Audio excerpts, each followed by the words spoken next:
Paz e luz, eu quero conversar com você que é seminarista e que você participa de uma igreja pequena, ou você é pastor de uma igreja pequena e você está fazendo nosso seminário. Então essa parte, ela foi uma parte planejada para orientar os pastores de pequenas igrejas, chamadas igrejas pioneiras.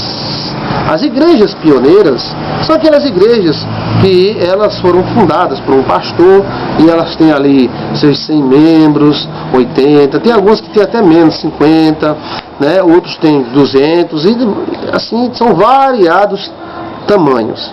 A sua igreja é pioneira. Se a sua igreja é pioneira, ela não precisa ser ilegal. Então é bom você registrar a sua igreja. Como é que eu devo fazer para registrar? Vou dizer daqui a pouquinho. Então é o seguinte, porque você é pioneiro, você não é menor do que nenhuma igreja grande. Toda igreja grande saiu de outra igreja. Por exemplo, a Assembleia de Deus saiu da Igreja Batista. A Batista saiu de outros, né? Ana Batista, que saiu de outro, que saiu de outro, que saiu de outro, que saiu da Igreja Católica, que saiu de outro. Então, não se sinta menor, não. Nem você que tem uma igreja grande, não se sinta maior, não. O importante é servir a Deus. Porém, você deve ter critérios. Você que é pastor de uma igreja pequena, precisa ter critérios. Quais são os critérios? Ou seja, ter uma igreja organizada. Você vai aprender em administração eclesiástica que você deve ter um livro caixa para anotar as entradas, deve ter 2 tesoureiros, que não seja sua esposa, né? E aí é bom demais, né? Até fica feio. Então 2 tesoureiros, fazer uma coisa bem feita, não é coisa escondida não, ninguém está roubando, nem matando não. Então tem que ser uma coisa bem ordenada. Se entrar 100, entrou 100. E se o pastor tem um ordenado de 2 salários mínimos, que tenha. Ele não está roubando, ele está tendo os seus honorários. Ele está tendo aquilo que ele merece, aquilo que ele precisa para sobreviver. Então, a igreja pioneira não precisa ser desorganizada, bagunçada, ou ficar criticando as igrejas grandes. A igreja grande, não. Tem gente que gosta de igreja pequena. Tem gente que gosta de igreja de favela, igreja de fundo de quintal, de igreja do sítio. E essa igreja de fundo de quintal? É a igreja do Senhor? Sim, é a igreja do Senhor, amada por Deus, maravilhosa. Porque aquelas pessoas que estão ali gostam de estar ali, então glória a Deus. Mas deve ser organizadinha. As entradas devem ser organizadas. Os presbíteros, os diáconos. Não deve ser centralizado num homem só. Né? Ou ter um lugar especial. Você não pode fazer uma igreja dentro de um galinheiro, né? Ou dentro de uma garagem, tira os carros, depois bota a igreja. Bem, mas se tiver, glória a Deus. Mas mesmo assim, deve-se organizar isso aí. Com o livro caixa, com o livro ata para anotar, com o registro. O registro é baratinho. Hoje, você com menos de 2 salários mínimos, você registra uma igreja. Você chega para um advogado, pega o estatuto de uma igreja. Antes de registrar, leia o estatuto, já que o estatuto não pode ser mudado. É muito difícil mudar o estatuto, então leia, se você concorda, se não concorda, faça uma reunião, procure ser organizado. Coisa pequena, ou seja, instituição pequena, falo com carinho, né? Não precisa ser desorganizado. E principalmente você que está assistindo esse nosso vídeo, através do Seminário Teológico Luz Online, você mostra que você está querendo aprender. E isso é muito bom. Isso é muito bom.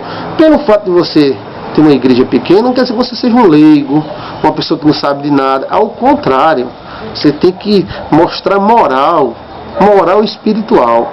Ou seja, saber das coisas. Olha, eu fiz um curso, eu sei disso, eu estudei teologia, eu estudei aquilo, eu acredito nisso, sei disso, sei daquilo, sei dessa teoria, sei daquela outra.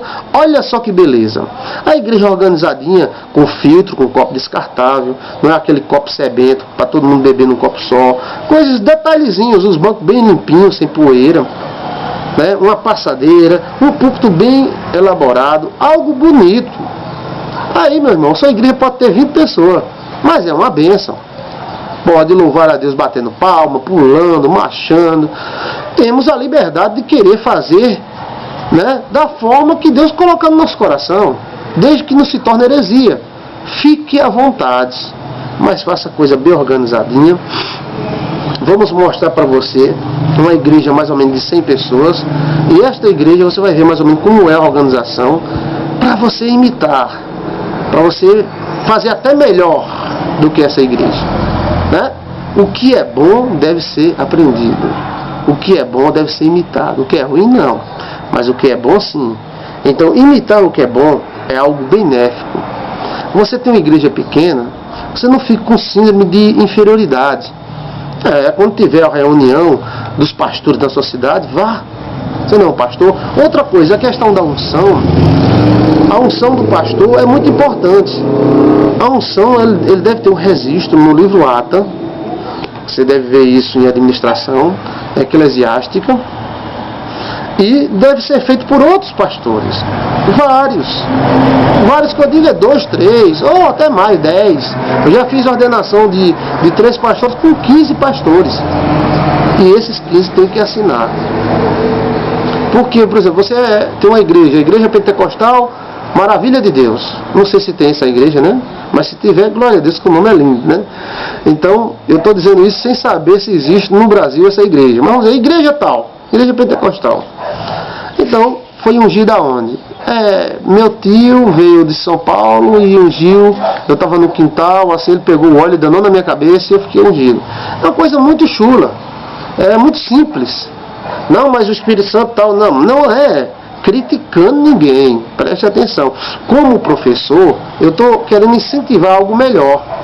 E se já houve isso, existe um outro sistema muito legal, que é o reconhecimento da ordenação. Você pode fazer o reconhecimento da ordenação. Aquela ordenação que foi feita, mal feita, você faz o reconhecimento da ordenação. Como? Você faz um culto festivo, convida uns 5 pastores, e nessa vinda dos 5 pastores você coloca em ato os 5 que vêm, que vai fazer uma ordenação, um reconhecimento de ordenação, e quando eles vierem você explica para ele, mostra, se eles quiserem, sim, a gente vai assinar. Então, no meio do culto você faz aquela festa maravilhosa e faz o reconhecimento de ordenação, com aquele documentozinho assinado. Olha que bom, olha que maravilha. Então você vai ser documentado. E depois essa folha da ata deve ser registrada em cartório para ter valor jurídico, né? E se a igreja for registrada, pronto, fica melhor. Se ela não for registrada, mesmo assim registra a folha da ata, para quando a igreja for registrada, essa ata tem algum valor perante a igreja registrada. Então você que é pastor, presbítero, ou dirige uma congregação de sítio, de lugares distantes, ou lugares pequenos, você tem que fazer uma coisa bem feitinha. Água para o pregador quando estiver pregando beber. Teto muito baixo é perigoso, esquenta, dá problema de mente nas pessoas, é proibido pelo Ministério da Saúde. A igreja tem que ter no mínimo 4 metros de altura, mas já que eles exigem 4 metros, vamos dizer no mínimo 3. O cara coloca uma telha Brasilite e bota 100 pessoas dentro de um lugar quente, com aquela telha cozinhando o juízo das pessoas, pode dar problema, desmaios, ataque epilético e tudo mais. Cuidado no teto. O teto tem, isso vale para a igreja grande e igreja pequena, mas estou falando com vocês que têm igrejas pequeninas.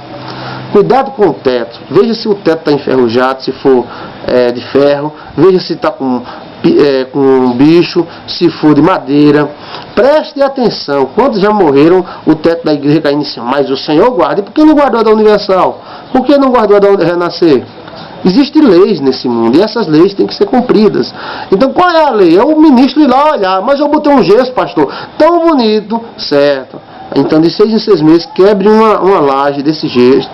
Não precisa quebrar não, é só deslocar ela. Mande uma pessoa entrar para olhar a madeira, olhar a telha, olhar se está cedendo alguma coisa, se tem algum rachão. Preste atenção nisso aí. Ser pequeno ou ter uma igreja pequena não é sinônimo de desorganização, de coisa mal feita. Ter uma igreja pequena é uma oportunidade de você alcançar aquelas pessoas que nunca iriam para a igreja maiores. Tem gente que nunca entraria numa igreja grande. Por quê? Lá o pessoal está bem vestido, paletó, roupa nova, roupa de grife. Eles preferem ficar naquela igrejinha pentecostal que todo mundo vai de chinelo, vai com a calça rasgada, com a saia manchada, velha, desbotada, e vai louvar o Senhor. E é uma maravilha.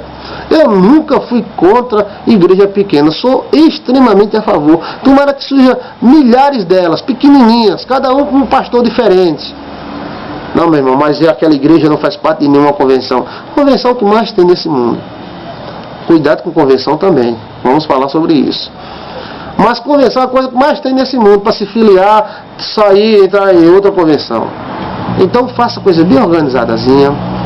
Organize para as pessoas dizerem, rapaz, aquela igrejinha pentecostal do pulo é uma benção. Tudo organizadinho, começa e termina na hora certa. Não é aquela igreja toda de bolo, começa e termina 11 horas da noite, meia-noite, perturbando os vizinhos. Né? Então preste atenção nisso aí, meu amigo, que isso é sabedoria.